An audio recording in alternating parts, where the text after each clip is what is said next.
Graça e paz. Devocional William MacDonald. Primeiro, Romanos 10:13. Porque todo aquele que invocar o nome do Senhor será salvo. Ninguém pode realmente invocar o nome do Senhor sem ser salvo. Este chamado de seriedade desesperada nunca fica sem resposta. Quando chegarmos ao fim de nossos próprios recursos, quando abandonarmos toda a esperança de nos salvarmos, quando não tivermos para onde ir, se nessa hora enviarmos um pedido de socorro ao Senhor, Ele ouvirá e responderá. Um jovem Sikh chamado Sadhu Sundar Singh decidiu que, se não conseguisse encontrar a paz, cometeria suicídio. Ele orou: ó Deus, se existe um Deus, revele-se a mim esta noite. Se não obtivesse uma resposta em 7 horas, colocaria a cabeça nos trilhos da ferrovia quando o próximo trem corresse para Lahore. Nas primeiras horas da manhã, ele teve uma visão de Jesus entrando em seu quarto e dizendo em hindustani: você estava orando para saber o caminho certo. Por que você não aceita? Eu sou o caminho. Ele correu para o quarto do pai e disse: sou cristão. Não posso servir a mais ninguém senão a Jesus. Até o dia em que eu morrer, minha vida é dele. Eu nunca soube de ninguém que invocou o nome do Senhor com fervor de sangue sem ser ouvido. Claro, há aqueles que oram ao Senhor quando estão em apuros, que prometem viver para Ele se Ele os livrar e que logo se esquecem assim que a pressão diminui. Mas Deus conhece seus corações. Ele sabe que eles eram apenas oportunistas que nunca fizeram um compromisso genuíno com Ele. O fato é que Deus sempre se revelará àquele que está desesperado para encontrá-lo.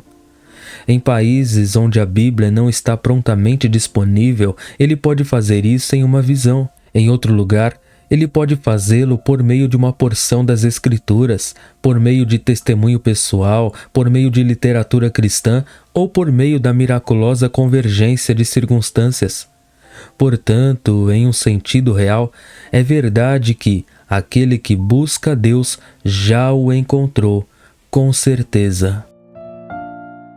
Segundo, Apocalipse 4:8. Santo, Santo, Santo, Senhor Deus Todo-Poderoso, que era, e é, e que há de vir. Quando falamos da santidade de Deus, queremos dizer que Ele é espiritual e moralmente perfeito em seus pensamentos, ações, motivações e em todos os outros aspectos. Ele é absolutamente livre de pecado e corrupção. Ele não pode ser nada além de puro. O testemunho bíblico de sua santidade é abundante. Aqui estão alguns exemplos. Eu, o Senhor vosso Deus, sou santo. Levíticos 19:2.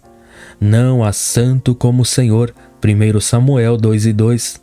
Ó Senhor meu Deus, meu santo, tu és tão puro de olhos que não podes contemplar o mal, e não podes contemplar a iniquidade. Abacuque 1:12-13. Deus não pode ser tentado pelo mal, nem tenta ninguém. Tiago 1:13. Deus é luz, e nele não há treva alguma. 1 João 1:5. Tu só és santo. Apocalipse 15:4. Mesmo as estrelas não são puras aos seus olhos. Jó 25:5. O sacerdócio e o sistema sacrificial do Antigo Testamento ensinavam, entre outras coisas, a santidade de Deus.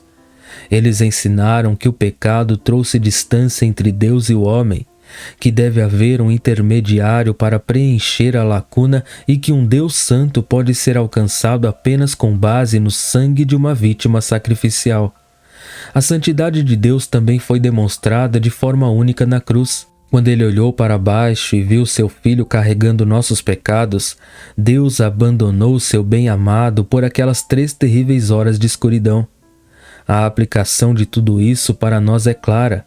A vontade de Deus é que sejamos santos, porque esta é a vontade de Deus, a vossa santificação. 1 aos Tessalonicenses 4:3. Como é santo aquele que vos chamou, sede vós também santos em toda a vossa maneira de viver. 1 Pedro 1:15. Pensamentos sobre a santidade de Deus também devem produzir em nós um profundo senso de reverência e temor. Como ele disse a Moisés: Tira as sandálias dos pés, porque o lugar em que estás é terra santa. Êxodo 13:5. Tibeni ficou maravilhado com a santidade exigida para estar na presença de Deus. Luz eterna, luz eterna. Quão pura deve ser a alma quando colocada dentro de tua visão perscrutadora. Ela não se encolhe, mas com calma alegria pode viver e olhar para ti. Nossos corações transbordam de adoração quando percebemos que temos aquela pureza necessária imputada a nós pela fé no Senhor Jesus. Terceiro, 2 Reis 5:4, a donzela que é da terra de Israel. Uma pessoa não precisa ser conhecida pelo nome para realizar grandes façanhas para Deus. Na verdade, algumas das pessoas na Bíblia que ganharam fama imortal não são identificadas por seus nomes. Ali estavam os 3 homens que trouxeram água do poço de Belém para Davi, segundo Samuel 23, versos 13 a 17. Davi considerou esse ato de devoção tão notável que não quis beber a água, mas derramou-a como uma oferta sagrada. Mas os homens não têm nomes.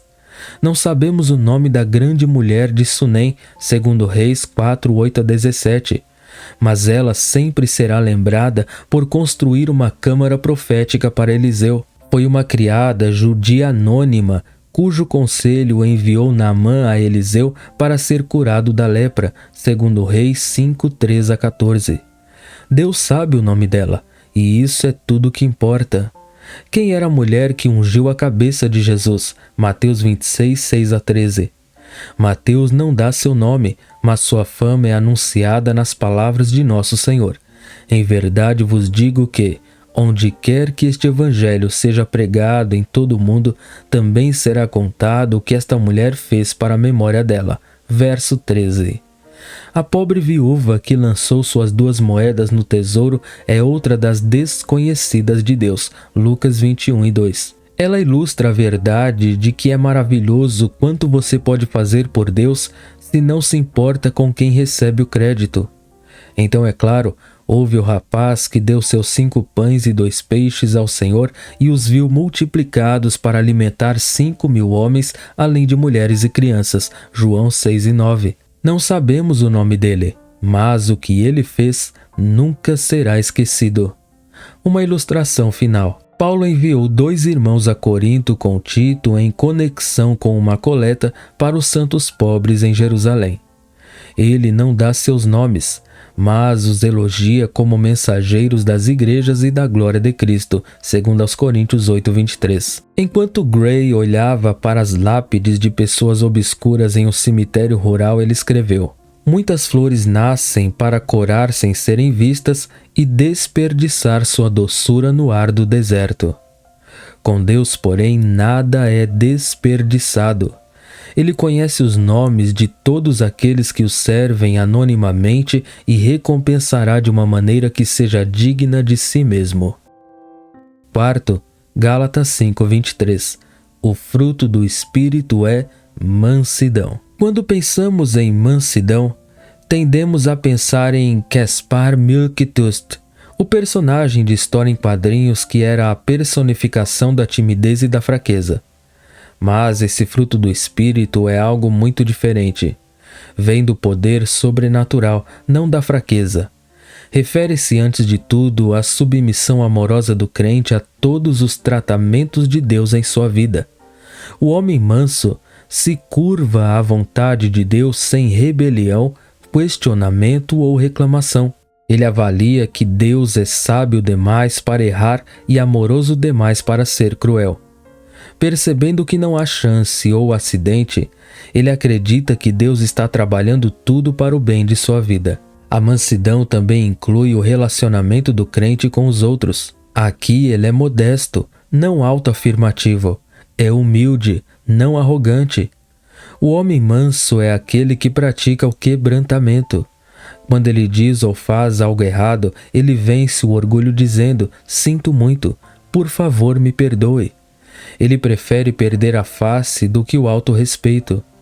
Quando ele sofre por fazer o que é certo, ele suporta pacientemente sem pensar em revidar. Quando ele é falsamente acusado, ele se abstém de se defender. Como diz Trent, o homem manso aceita as injúrias e insultos dos outros conforme permitido por Deus para sua correção e purificação. Alguém definiu um homem manso como aquele que aceita a vontade de Deus sem ressentimento, que pode se dar ao luxo de ser gentil e brando por causa de sua força interior e que está sob o controle perfeito de Deus. Quando um paroquiano disse ao Dr. Alexander White que um colega ministro estava sendo castigado como incrédulo, o Dr. White ardeu de indignação. Quando o paroquiano acrescentou que o crítico disse que o próprio Dr. White não era um verdadeiro crente, ele disse: "Por favor, deixe o escritório para que eu possa ficar sozinho e examinar meu coração diante do Senhor." Isso é mansidão. Todos somos chamados a tomar o jugo daquele que é manso e humilde de coração. Ao fazermos isso, encontraremos descanso para nossas almas e, por fim, herdaremos a terra. Amém. Deus abençoe a todos.